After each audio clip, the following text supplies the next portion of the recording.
Hi friends, welcome back to our channel. United states మరియు United Kingdom యెమెన్లో ఒక ముఖ్యమైన సైనిక చర్యను నిర్వహించాయి. ఈ ఆపరేషన్ రాజధాని సనాతో సహా పలు నగరాలను లక్ష్యంగా చేసుకుంది మరియు యెమెన్లోని హౌతీ తిరుగుబాటుదారులచే నియంత్రించబడే వైమానిక స్థావరాలు, విమానాశ్రయాలు, నౌకాదళ రాడార్ వ్యవస్థలు మరియు క్షిపణి నిల్వ స్థలాలపై దాడులు చేసింది.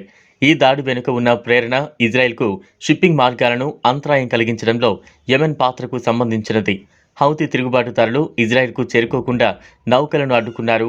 ఇజ్రాయెల్లో వస్తువులు మరియు చమురు కొరత గురించి ఆందోళనకు దారితీసింది. పెరుగుతున్న ధరలు, నిరుద్యోగం మరియు నిత్యావసర సరుకుల కొరతతో ఇజ్రాయెల్లో పరిస్థితి క్లిష్టంగా ఉన్నట్టు కనిపిస్తోంది. సైనిక దాడులు జరిగినప్పటికీ యెమెన్ ప్రజలు, ముఖ్యంగా హౌతీ తిరుగుబాటుదారులు దృఢంగా మరియు ధిక్కరిస్తున్నట్లు కనిపిస్తున్నారు.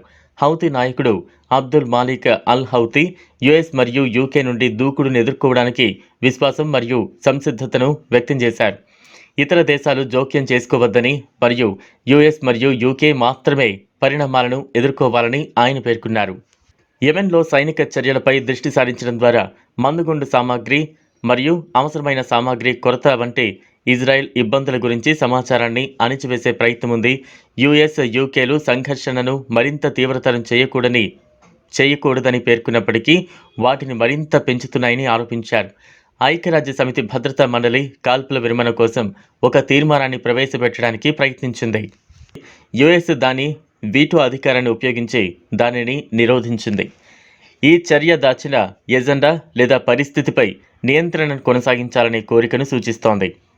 యుఎస్, యూకేలకు వ్యతిరేకంగా యెమెన్ ప్రతీకారం తీర్చుకోవచ్చని ఇప్పుడు ఊహించబడింది. ఈ వివాదం ఇతర దేశాలతో ముడిపడి ఉన్న ఒక పెద్ద యుద్ధంగా పరిణమించవచ్చు.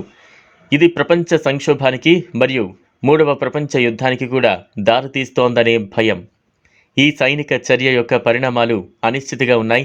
యెమెన్లో సైనిక చర్యలు ఇజ్రాయెల్కు షిప్పింగ్ మార్గాల్లో అంతరాయాలు మరియు సంభావ్య ప్రపంచ పరిణామాలతో కూడిన సంక్లిష్ట పరిస్థితి ఉంది. ఈ వీడియోపై మీ అభిప్రాయాన్ని మా కామెంట్ రూపంలో తెలియజేయండి. చూసారు కదా, ఈ వీడియో కనుక మీకు నచ్చినట్లయితే లైక్ చేయండి, షేర్ చేయండి, ఛానల్ను సబ్స్క్రైబ్ చేసుకోండి. Thanks for watching.